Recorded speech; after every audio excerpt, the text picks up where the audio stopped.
E dando seguimento à programação, convidamos agora a próxima palestra, que é com o Dr.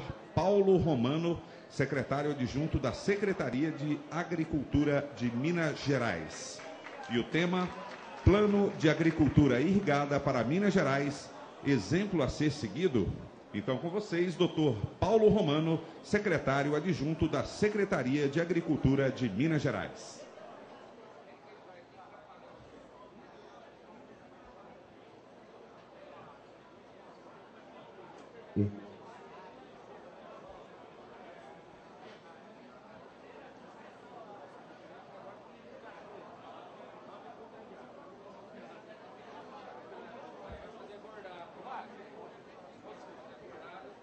Bom, eu sou Paulo Romano, secretário adjunto da Agricultura de Minas Gerais, mas que hoje eu venho aqui para fazer uma introdução para vocês, porque os assuntos nossos ligados à agricultura são extremamente complexos. Aliás, assunto no Brasil não tem nenhum simples. E a gente vai trocar uma ideia. Em algum momento eu vou, inclusive, fazer alguma abordagem sobre algumas questões da palestra anterior que tem a ver especificamente com a realidade de Minas Gerais. Vou achar uma posição aqui, que aqui fica bem. Bom, pode iniciar. Não dá para falar sobre o Plano Diretor de Agricultura Irrigada de Minas Gerais, que não é um plano de irrigação, que não é um plano de obra, que é um plano para se construir um caminho para ampliarmos a irrigação, utilizando o enorme potencial que temos em Minas Gerais, como de resto é a questão brasileira. Nós temos que fazer aqui antes uma contextualização, e então para isso, e aí em síntese a origem das grandes questões ambientais que o mundo debate nesse momento, inclusive aqui no Rio de Janeiro, nós teremos em junho a chamada Conferência Rio+20. Ou seja, teve em 92 a Conferência do Rio de Janeiro, mas se voltarmos, em 1972 teve em Estocolmo, foi tudo sobre meio ambiente. Hoje, nós chegamos à conclusão de que, quando começou a falar de sustentabilidade, que é o tema central nosso, na agricultura irrigada, nós evoluímos muito pouco. Em alguns casos, até regredimos por restrições legais e por pressões da sociedade. Mas, o que eu quero ser bem objetivo aqui é o seguinte: como vou terminar minha palestra, nós só resolveremos os nossos problemas quando ocuparmos os nossos pequenos espaços. E por que eu digo pequenos espaços? Olha a pressão que vem em cima da agricultura, irrigada ou não. Nós temos, na história da humanidade, né, quando a agricultura começou, cerca de 10 mil anos atrás, mas independente, já existia a humanidade, nós tínhamos acumulado 2,5 bilhões de habitantes em 1950. Assim como eu, tenho ainda várias pessoas que em 1950 conhecem muito bem a realidade. Pois bem, essa acumulação, ela deu um salto em 2011 para quase 3 vezes mais. 7 bilhões de habitantes. Nos próximos 40 anos, nós vamos para 9,3 bilhões, que são as estimativas que tem que ir. Mas o dado de hoje, 7 bilhões, é real. O que tem além disso? É que o Brasil, assim como principalmente onde está a maior parte da população do mundo, somando China, Índia, é onde mais aumenta a renda, é onde mais aumenta a capacidade de consumo de alimentos e energia renovável. E o que acontece? Segundo projeção, esses dados não são inventados, não são nossos, são dados que circulam no mundo inteiro. Nós teremos que dobrar a produção para que a fome seja erradicada e a segurança alimentar mundial, né, seja assegurada. Então, a questão toda que surge é o seguinte, é gente consumindo. Essa discussão vale para minério, reclamam muito, mas estão fazendo buraco, etc. Mas é uma realidade concreta, e eu não vou falar de filosofia, concreta, é que a cada padrão de consumo equivale ou requer um padrão de produção. Se precisa de grande quantidade, você tem que fazer um esforço de mobilização de grande quantidade de recursos. Cada dia mais recursos da inteligência humana, mas nunca sem a utilização de recursos naturais, seja o ar, a água, o solo e etc. E o que acontece? Nós tivemos, num período muito recente, a população mundial tinha 13% na área urbana no início do século passado e hoje, ou em 2030, vai para 60%. Mas olha no Brasil a situação, e daí uma das questões que nós vivemos aqui. Em 1950, nós tínhamos 63% da população no meio rural. Isso em história não é nada. Hoje nós temos apenas 16% da população no meio rural para produzir para nós, para exportar, para gerar todo o superávit de balança comercial, todo, porque o setor industrial é deficitário, o setor de serviços, né, turismo e outros aí é deficitário. E essa é uma pressão que tem. E aí não há como não pressionar também recursos naturais. E Minas Gerais tem só 14% no meio rural. Falando de grandes desafios da humanidade, os 10 maiores desafios da humanidade, 5 são diretamente relacionados com a agricultura, que é a energia renovável, a água, alimentos, meio ambiente, porque realmente, do ponto de vista de território, a agricultura ocupa o maior território, não é necessariamente onde tem os maiores problemas ambientais, mas estão dispersos ali. E pobreza. Para se ter uma ideia, esse é outro desafio nosso. O Brasil tem aí, o governo lançou o Brasil Sem Miséria, e nós vamos ver aqui algum dado, 25% da população rural está na linha da miséria. Isso é muito triste.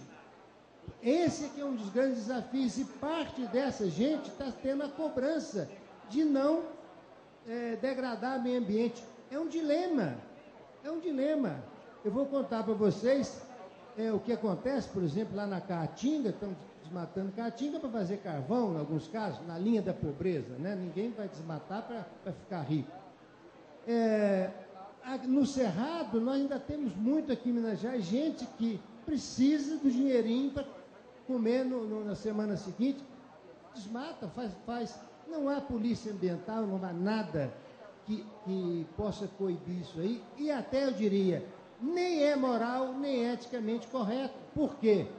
Na linha de sustentabilidade que nós falamos, que nós concebemos, e vamos falar aqui, não dá para ter grande desequilíbrio entre social, ambiental e econômico. Com fome, não dá para cuidar de nada que não seja de cuidar de saciar a fome. Bom, o desafio de sustentabilidade, com um outro dado, baseado ainda nos últimos relatórios, inclusive isso aqui é pela FAO confirmado. Veja bem, isso aqui no caso da humanidade, de 45 a 2010, portanto praticamente hoje, em 65 anos, a demanda de alimentos nesse período cresceu 45%. Agora, de 2010 a 2050, a projeção da FAO é que vai crescer 60%, menos do que aquela que fala que ia dobrar, mas 60%. Então, verifique que num tempo menor, 40 anos, nós vamos ter exigência de um crescimento maior. E olhe que, naquela faixa de 45 a 2010, se nós olharmos lá na década de 70, foi quando teve a Revolução Verde, foi quando entraram os fertilizantes, os defensivos agrícolas, etc., que aumentou drasticamente a produtividade. E o que se diz numa avaliação repetida e reiterada que 40% do acréscimo de alimentos até 2050 deverá ter origem no Brasil. Esse é o dilema. Nós temos, de um lado, uma pressão, porque não podemos ampliar a área, não devemos ampliar a área, né? Nós até achamos também que não devemos, mas precisar é outra coisa. E o crescimento da produção no Brasil vai requerer outras formas. Uma delas é a agricultura irrigada, indefectivelmente.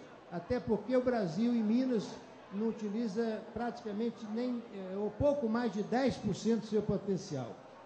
Mostrando aqui rapidamente estabelecimentos rurais, só para ver esse último dado aqui, ó, 72,9% dos estabelecimentos rurais do Brasil tem renda média mensal equivalente a 43% do salário mínimo. Isso é pobreza, é do estabelecimento, não é por pessoa, não.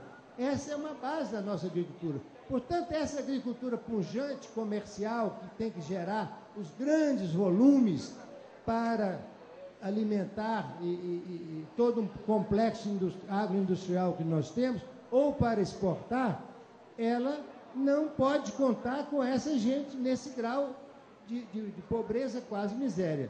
No caso de Minas Gerais, é muito triste ver que toda essa faixa vermelha tem renda, tem valor bruto da produção,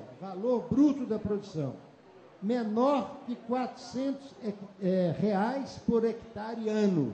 Né? Ali é o norte de Minas, Jequitinhonha e tal, é uma situação crítica.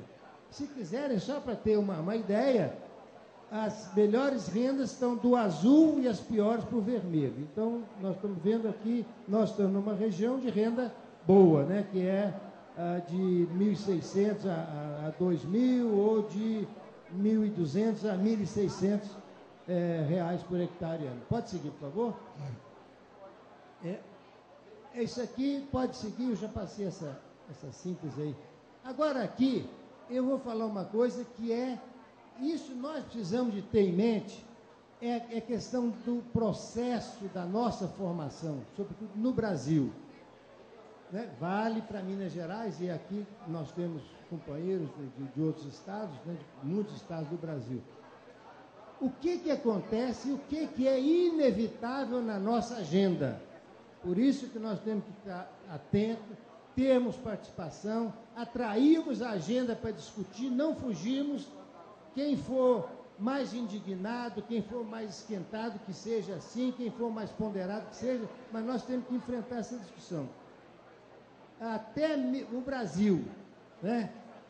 Até 1960, o Brasil, eu me lembro, eu estava técnico agrícola lá em Barbacena, e a zona da Rio Doce, que é tipicamente zona de Mata Atlântica de Minas Gerais, eu era menino, e aí eu via as pessoas lá da minha comunidade, lá no interior, falar assim, meu filho está lá no sertão do Rio Doce, no sertão de Uberaba, no sertão de Patos de Minas, e já beneficiou tantos alqueires de terra. Usar o fósforo, o machado, a tecnologia era essa, e jogar semente entre os tocos queimados, era beneficiar. Esse era o conceito da sociedade real. E o que acontece? Foi aí que nasceu a riqueza brasileira, foi aí que nasceu o café, foi aí que nasceu a pecuária e os outros produtos também. Mas isso até 1950. E tem muita coisa que iniciou como área consolidada até 1965, que foi quando teve o Código Florestal, que hoje está sendo área criminalizada. Eu posso dizer para vocês, desde já, que Minas Gerais tem uma lei que hoje, antes do código o novo código ser eleito, que Minas Gerais já tirou da criminalização, por exemplo, as áreas plantadas com café, isso já foi posicionado aqui, por exemplo, no sul de Minas, é uma lei de 2009. Se ela vai ser, viesse a ser considerada inconstitucional, era uma briga que o governo mineiro, na época o governador Aécio, assumiu conscientemente. Ou seja, não admitimos esse tipo de condição de ter que tirar atividades consolidadas há gerações por causa de uma questão posta aí de APP, reserva legal, e não cabe aqui. Não em relação a áreas a desmatar, isso não, isso aí não se discute, nós não estamos reivindicando nada disso. Então, por exemplo, o café do sul de Minas, da Zona da Mata, está fora dessa discussão em Minas Gerais, independente do que o Código Florestal vem estabelecer. E, aliás, a proposta que tem lá sobre área consolidada foi levada por nós de Minas Gerais. Bom, o que acontece? O paradigma era produção, era produzir. O Brasil era importador de alimentos. Importava café, mas importava alimentos. Aí veio o paradigma da produtividade. Então, claro, o sujeito vai botar adubo, vai colocar defensivos, vai usar máquina mais intensivamente, aumenta risco, não é um produtor qualquer, ele tem que ser um empreendedor, ele tem que buscar conhecimento, etc. E nós nos saímos muito bem nessa fase também de trabalhar com o paradigma da produtividade, onde, obviamente, nós continuamos tendo as ações antrópicas, né, em cima dos recursos naturais para atender determinado tipo de sistema de produção. Foi aqui que, em escala mundial, nós devemos orgulhosamente dizer, incorporamos o cerrado à economia brasileira para o bem da sociedade. Mas de 1990 para cá, entra um outro paradigma, que é o paradigma da sustentabilidade. Não temos como fugir dele.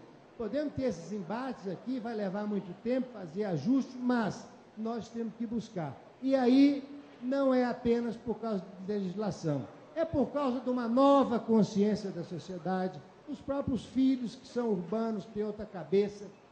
Não é apenas por isso, é porque o próprio mercado começa a ser exigente. Ele, dando um ágio ou não para o produto, ele passa a exigir qualidade e sustentabilidade. E, nesse caso, eu aqui anoto uma coisa importante. Lá eu tinha um benfeitor, aqui eu tenho um empreendedor, aqui eu passo a ter um gestor do espaço rural. Hoje, para nós fazermos o que nós gostaríamos, ou o que nós queremos, o que a sociedade e o mercado exigem, o que a lei está sendo estabelecendo, nós temos que assumir e sermos entendidos como gestores do espaço rural. Nós seremos gestores, inclusive, de toda a questão dos processos ambientais. Agora, isso dentro de um processo de evolução dessa condição. Não porque a lei vai impor isso ou aquilo. Por isso, nós vamos falar lá na hora daqui a pouquinho sobre o Plano Diretor de Agricultura Irrigada, essa questão de sermos o gestor, nós temos que assumir conscientemente para quê? Para nós tomarmos o espaço do comando e controle da política ambiental. Porque realmente, eu falo isso, na reunião do Copan, com o secretário, com toda a equipe, com os coronéis da Polícia Ambiental, eu falo, no porrete não vamos resolver problema ambiental. Mas está uma coisa muito clara, instrumento de comando e controle está sobrando.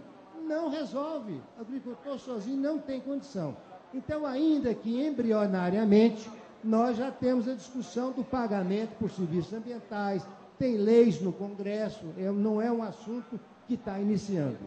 Bom, essa então, pode passar. Esse é o pano de fundo que a gente tem para dizer o seguinte, e aí eu espero que concordem comigo, não dá para ter um passo atrás sobre essa questão de sustentabilidade.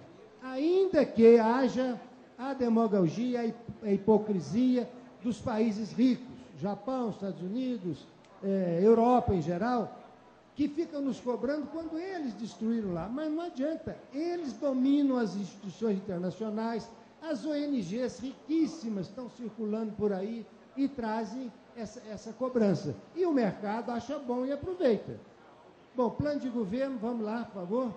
Eu queria só registrar que pela primeira vez aparece no plano de governo, Anastasia, eu ajudei a escrever isso aqui, objetivo na área do meio ambiente, harmonizar o crescimento urbano, o desenvolvimento econômico e as atividades rurais, harmonizar com as necessidades de proteção ambiental e redução da pobreza.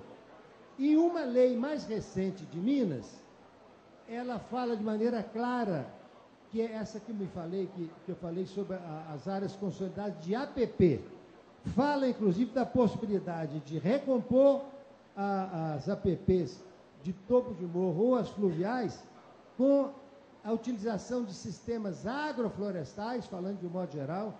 No caso das APPs de topo do morro, inclusive exótica, para não ter dúvida do eucalipto, manter a pecuária que tem e fala, no caso das APPs fluviais, onde tem muita pequena agricultura, respeitando a manutenção da renda do produtor. Ou seja, não é para substituir de uma hora para outra uma finalidade de produção que tem uma área para uma finalidade ambiental. É preciso harmonizar. E para isso, nós vamos precisar muito de apoio, bom senso, experiências locais, experiências científicas. Ontem eu estava em Viçosa, num seminário sobre agro-silvicultura, exatamente, e eu insistindo, nós precisamos de abrir o leque de opções para o produtor, né? Agricultura com agricultura, plantar o palmito lá, sei lá o que, plantar macaúba, seja o que for, nas áreas boas, que são as áreas de várzea, as áreas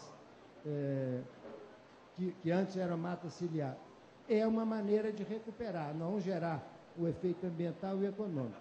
Bom, esse é um ponto importante. Estabelecer política pública estimula as mudanças no processo produtivo e nas relações entre sociedade e meio ambiente, intensificando as conexões. E o governador Anastasia sempre fala, é preciso envolver as pessoas. Eu falo aqui como um agente de Estado.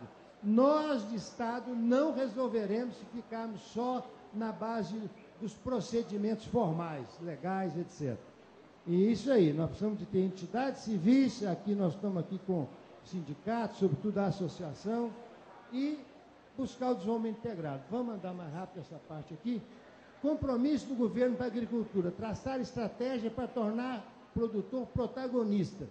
Não adianta só governo, todo mundo sabe, se acabar o Ministério da Agricultura, se acabar a Secretaria da Agricultura, quantas vezes a gente já ouviu isso aí? Ninguém vai sentir falta nenhuma. Pode até ser por aí, mas vai sentir muito se nós não tivermos o produtor com uma liderança mais forte. Quando ele tiver, aí a Secretaria, aí o Ministério vão funcionar melhor. Torná-lo ator no processo de inserção da dimensão ambiental na atividade produtiva. O que quer dizer isso? Nós não precisamos de ninguém ficar apontando o dedo. Faça assim, não faça assim, faça isso, faça aquilo. Quem melhor do que o produtor, já foi dito aqui, sabe conservar uma água, conservar uma nascente, etc. É preciso que tenha condições, mas essa dimensão ambiental ela tem que ser considerada parte do nosso dia a dia e não porque alguém está cobrando. É uma maneira de afastar a fiscalização do dia a dia e a gente dizer, está bem, nós estamos em paz com a natureza aqui. Conduzir o produtor à condição de gestor da sua sustentabilidade no espaço rural. Pode seguir. Agricultura irrigada. Só para dar uma ideia, Minas Gerais tem entre 2 e 3 milhões de hectares potencialmente irrigáveis. Aqui está 2, mas pode chegar a 3. E nós temos só 600 mil. O Brasil tem cerca de 5 milhões e tem 30 milhões de potencial irrigável. Pode seguir. Por que, apesar do potencial, a agricultura irrigada não cresce? Esse é um debate que nós precisamos fazer, porque são muitas as respostas, pontuais, ao nível de uma bacia, ao nível do Estado, ao nível do país. Mas é importante a gente trazer, essa é a pergunta que nós levamos para o atual ministro da Integração Nacional, que cuida da política de irrigação, E que ele fala assim, não, mas nós temos que fazer, sim, mas nós temos que entender por que não faz. Porque é um absurdo, todo mundo concorda que deve fazer, nós temos que desvendar isso aí para organizar as nossas agendas. E é o que estão tentando fazer em Minas. Eu vou dizer a primeira coisa que vem lá de trás. Tem uma questão cultural lá da nossa origem.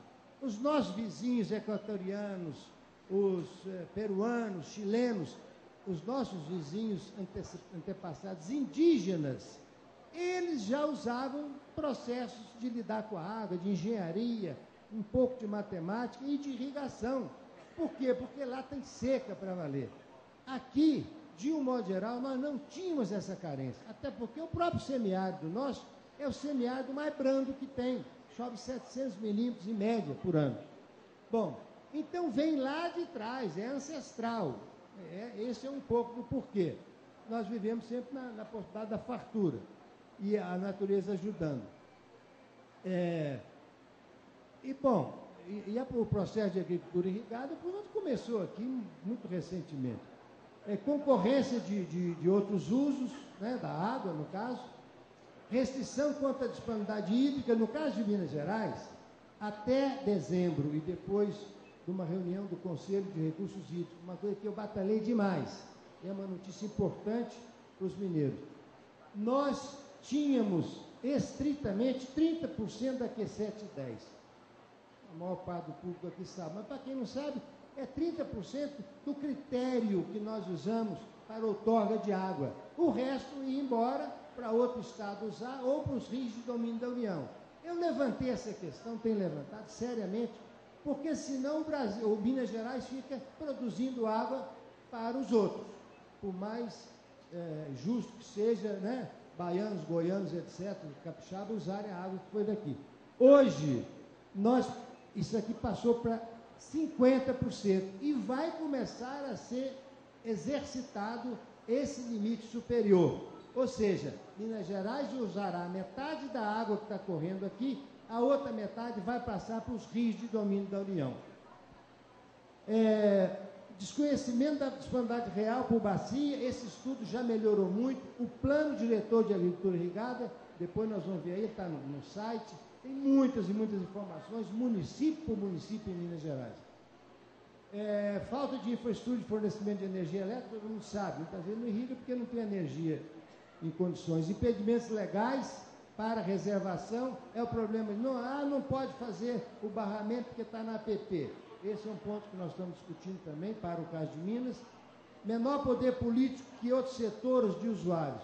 Mineração e energia elétrica podem fazer os barramentos porque são atividades consideradas de interesse público e utilidade pública e interesse social. É alguma coisa que nos indigna, mas é importante saber, isso tem a ver com o poder político deles, fizeram as leis, botaram lá na Constituição, está na Constituição, e para a agricultura não é, mas nós estamos no processo de adequar isso aí.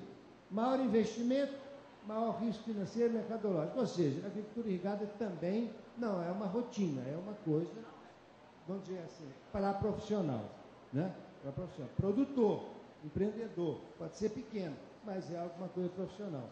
O desafio estratégico é nós aumentarmos a reservação de água, a conservação e uso da água na própria propriedade para irrigação, onde as pessoas e as atividades estão. Essa é a condição básica. Isso é inteiramente diferente da política tradicional do governo federal de fazer os tais perímetros irrigados. Nós batemos firme nisso aqui, isso é central. A água deve servir a quem estiver próximo dela, em primeiro lugar, não com exclusividade, porque a água não é de domínio privado, mas ele usa e passa para o vizinho, e assim se conviveu a vida inteira. Mas por que Minas Gerais faz isso? E eu falo com ênfase. Nós somos um estado, principalmente montanhoso, etc., com nascente de todas as grandes bacias hidrográficas do Brasil, exceto a Amazônia, todas as outras, e, no entanto, se nós não cuidarmos dela lá em cima, a montante, principalmente nas áreas montanhosas, depois aqueles produtores ou aquelas pessoas jamais vão ter aquela água de volta, é absolutamente impossível. Bom, pode seguir? Vamos falar sobre o plano diretor. Nós tivemos apoio do Ministério da Integração, que inclusive adotou a metodologia e está a fim de dar apoio para outros estados, inclusive para a gente gerar um plano nacional. Por que para nós, mineiros, é fundamental nós termos outros estados fazendo nessa linha que nós estamos fazendo pensamento? É para nós termos massa crítica de pressão aonde precisa de ter. Nós tivemos, então, o apoio... Bom, pode seguir? Tá bom, pode seguir. Pode passar.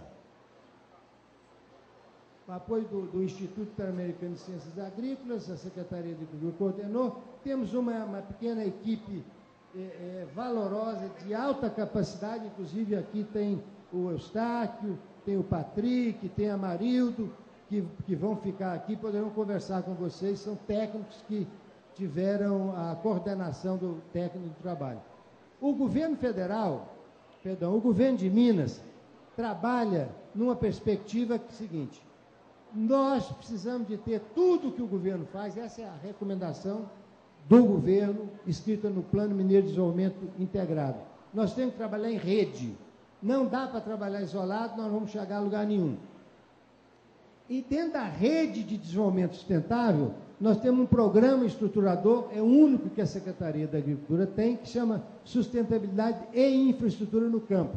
Eu sou o gerente, inclusive, desse programa. Dentro dele tem 3 projetos estratégicos, que são o Irriga Minas, que é a base desse plano diretor, o Programa de Adequação Socioeconômica e Ambiental das Propriedades Rurais. Eu vou fazer um comentário rápido sobre essa adequação socioeconômica e ambiental, porque o professor que falou que ele estava com o tema dele sobre como fazer adequação ambiental. Tudo bem, são aportes importantes de conhecimento, etc. Só que nós incluímos uma condicionante política muito forte nisso aqui, que não dá para fazer isoladamente a visão de governo sobre a adequação ambiental. É assim que nós conversamos com a Secretaria de Meio Ambiente de Minas, assim que nós estamos trabalhando, pactuando, construindo um caminho novo. Nós temos que fazer de maneira equilibrada a busca do social, do ambiental e do econômico. Não pode ter um em detrimento do outro. Essa é uma agenda nova para o pessoal da área ambiental, que nós estamos com uma persistência, com uma paciência, com uma devoção muito grande, porque é a maneira que nós temos de mudar a cultura fiscalista que nós temos aqui. Isso é projeto de governo, isso não é uma proposta minha. Nós conseguimos, com o apoio da Secretaria de Ciência e Tecnologia, fazer uma metodologia, inclusive para aferir, não é para medir com exatidão, algo que o extensionista vai lá num dia, numa propriedade média, ele faz, digamos assim, essa aferição, está adequado, não está, onde está faltando, para dali fazer um plano. Para o produtor, inclusive, poder ser, agora com 1 ano eu faço, com 2, com 3, ele para poder fazer aquela pactuação que, inclusive, o Código Florestal vai exigir através do PRA, Programa de Regularização Ambiental. Isso vai dar muito trabalho ainda por aí. Bom, e tem o projeto de desenvolvimento do agronegócio, café, leite e cachaça, que são produtos tradicionais. Siga, por favor. A finalidade do PAI é expandir a agricultura irrigada do Estado de Minas Gerais de forma sustentável, esse termo está sempre presente, tendo como estratégia básica a incorporação de área de pastagens degradadas e cultura de sequeiro. Óbvio, não se pretende fazer desmatamento para iniciar projeto de irrigação. Nós não discutimos aqui o direito que ainda alguns produtores têm em áreas brutas, pela lei, de fazer o desmatamento. Só que o Estado não tem um programa de estímulo. Aprimorar a gestão dos processos de irrigação já existentes, inclusive com tecnologias sociais. Isso aqui é principalmente regiões mais pobres, de pequeno produtor, tipo Jequitinhonha. Nós temos que ainda pensar lá, não é fazer irrigação, nós temos que iniciar, é de ter água. Ter água. E aí tecnologia social seria fazer reuso de água, captar a água da chuva. Pequena irrigação, ela não tem uma expressão comercial importante, mas tem uma expressão muito importante no suprimento alimentar e na formação da renda familiar. Siga. o plano, basicamente, ele tem esses tópicos. O mais importante, que eu diria, está ali na concepção dos territórios de agricultura irrigada. Em síntese, é o seguinte: não adianta a gente dar tiro para todo lado. Então, existe já em Minas as unidades de planejamento e gestão de recursos hídricos, do IGAM, que é o Instituto Mineiro de Gestão de Águas. Nós tomamos aquela base de dados, estamos trabalhando com intimidade com a Secretaria de Meio Ambiente, no caso, o IGAM é de lá. E ali tem os territórios, cada cor aí é um território. Tem tudo organizado, as informações, o que tem de área, o que tem de água, o que tem de água já outorgada, o que não tem, o que está pendente. E a gente está começando, inclusive, com 3 territórios, eu vou antecipar o que está lá na frente. Um deles é aqui no Paranaíba 1 e Paranaíba 2, né? Que vem, um começa lá perto de Brasília, no noroeste, e o 2 está por aqui. E qual é? Por quê? Porque são áreas onde já nós temos problemas claros, inclusive explícitos, de conflito de água. Para ter uma ideia, lá na divisa de Goiás, Minas e Distrito Federal, conflito entre irrigantes, mas principalmente entre o grupo de irrigantes de Goiás e de Minas com a Furnas, que não é pouca coisa, por causa de uma hidrelétrica que ela está fazendo lá. A água não dá para todo mundo. A ideia do território é que, com isso, nós vamos sentar, discutir tudo com dados reais. Furnas queria ir para a justiça. E aí nós sentamos discutindo isso. Bom, isso vai dar trabalho. Nós não vamos parar de irrigar. Mas por quê? Porque não dá para suspender uma atividade para produzir mais meia dúzia de quilowatts. Essa é uma nova realidade que o sistema, muito poderoso, está começando a ver. E nós estamos também já relativamente organizados. Os produtores têm associações, têm o que mostrar da riqueza que está gerando. Os órgãos, no caso, meio ambiente e agricultura, estão trabalhando junto com a mesma linguagem. E olha, o assunto ficou tão sério que o presidente da Agência Nacional de Águas, ele não fez convite a nós, não. Ele pediu diretamente ao governador que mandasse o representante. Bom, isso é só para ter uma ideia. Unidade de planejamento e gestão são os territórios de recursos de agricultura irrigada. Volta um instante, por favor. Volta. Bom, e aqui só para... Então, os territórios vão ter uma caracterização, tem que dar um estudo, a maior parte dos dados estão aí, e formalizar. Como é que é esse aí, que tipo de entidade que tem, e vamos criar um comitê para ser gestor disso. Aí o protagonismo e a gestão, ela deve estar essencialmente na liderança dos produtores, na liderança, e não é só dos produtores irrigantes, dos produtores, de um modo geral, porque algum pode não ser irrigante, mas a água tem importância, perdoe, mas dos outros usuários também, para nós termos uma pactuação e não gerarmos conflitos para o futuro. Uma engenharia econômico-financeira, estamos conversando com o BNDES, a ideia de que onde for necessário investimento, e a ideia é que teríamos um plano para esses territórios, onde pode dizer, bom, aqui nós vamos fazer a reservação e vamos precisar de recursos para formar uma barragem, etc. Nesse ponto tem um lado, vamos dizer assim, qualitativo, estratégico, inteiramente inovador, que eu espero que a gente avance com ele, que responde muita coisa que, inclusive, virá ou não na legislação ambiental, Código Florestal, etc. É fazer uma definição no território de onde é mais tecnicamente, economicamente, socialmente, ambientalmente mais conveniente, por exemplo, de fazer um barramento para trabalhar com aquela coletividade onde você tiver necessidade de reservação de água. E estamos avançando com o IGAM, e bem avançados na discussão, né, positivamente, naquilo que é a hipótese de fazer a outorga coletiva, quer dizer, aquele grupo que está organizado, não um grupo pequeno, uma bacia, e que diz assim, bom, aqui, dessa maneira nós resolvemos o problema. Por quê?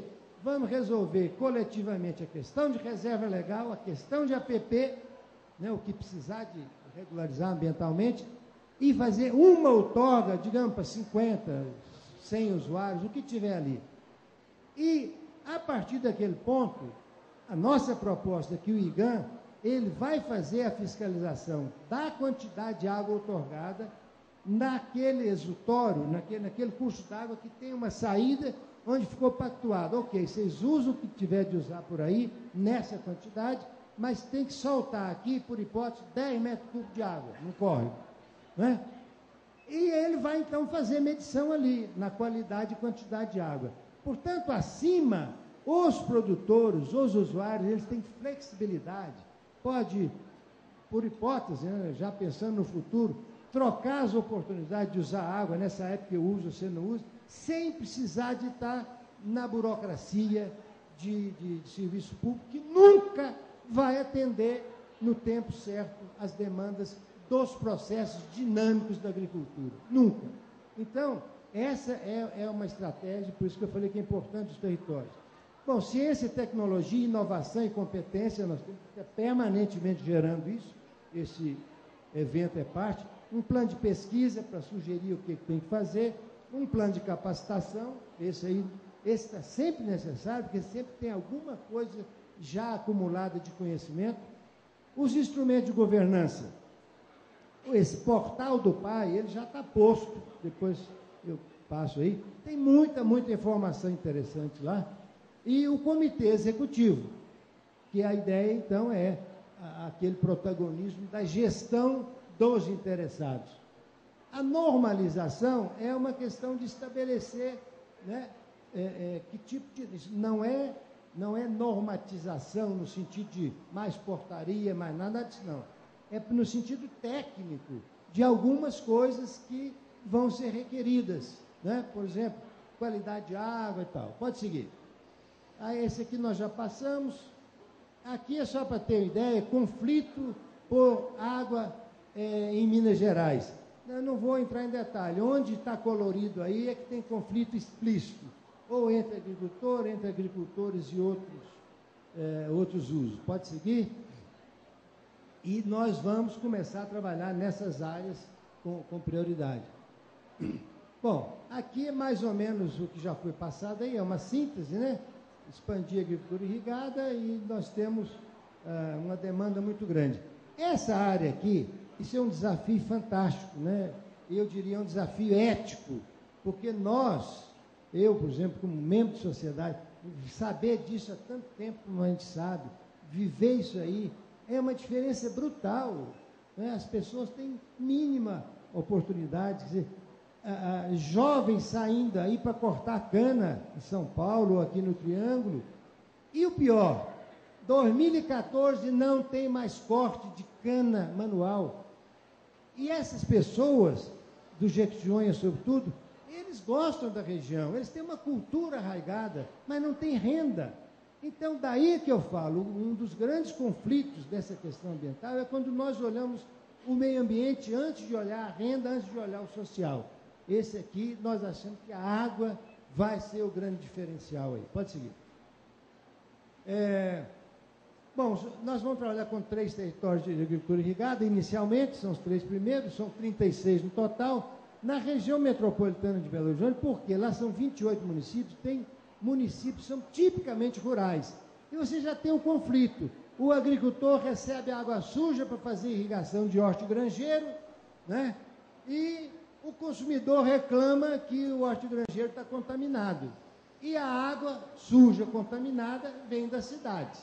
Alguém disse aqui, eu estou inteiramente de acordo. Cobra-se do agricultor o que não se cobra da cidade. Esgoto não tratado, eu nunca vi nenhum promotor falar assim, você está caçado, ou você vai ser indiciado para ser caçado, prefeito, porque não é possível ter um município sem água tratada no mercado, sem esgoto tratado. Mas a realidade é essa. Mas então é um conflito muito forte com a área de imobiliária também. O território de Jequitinhonha, não precisa nem te falar o que é a importância de cuidar da água lá. Nós importamos mais peixe do que produzimos. Não estou falando que tiramos do mar, não. Estou falando da produção. Né? É uma coisa absurda. E nós, nesses novos reservatórios, ou nos exigentes, dá para conciliar a atividade de piscicultura com a irrigação em muitos casos. Pode seguir?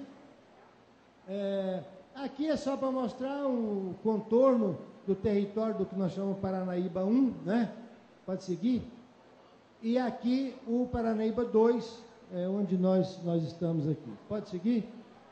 Esse aqui é a minha síntese, eu deixei uns minutos ali, eu estou olhando para debate, para dizer o seguinte: eu estou aqui como secretário adjunto da Agricultura, portanto, eu sou um membro de uma equipe de governo que representa um Estado.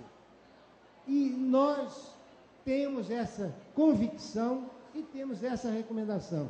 Não viemos aqui para dizer que sabemos tudo, que temos tudo pronto e que vamos resolver os problemas. Nós viemos aqui para dizer o seguinte: está tudo por ser feito do novo. O que está para trás foi feito. Não vamos discutir. Do novo nós temos que fazer. E se nós não assumirmos o nosso protagonismo, as entidades representativas de produtores, os irrigantes, os técnicos, os cientistas, todos somos cidadãos com uma consciência, com uma responsabilidade. E do lado de cá, nós como agentes de Estado. No caso do Brasil, nós temos uma cultura que o povo reclama e, ao mesmo tempo, espera muito dos atributos do Estado. E nem sempre consegue resultado. Por quê? Porque, com o tempo, o Estado vai podendo menos, tem os seus compromissos, arrecada menos do que precisa, por causa de segurança, por causa de educação, que consome um dinheirão enorme, é o caso de Minas.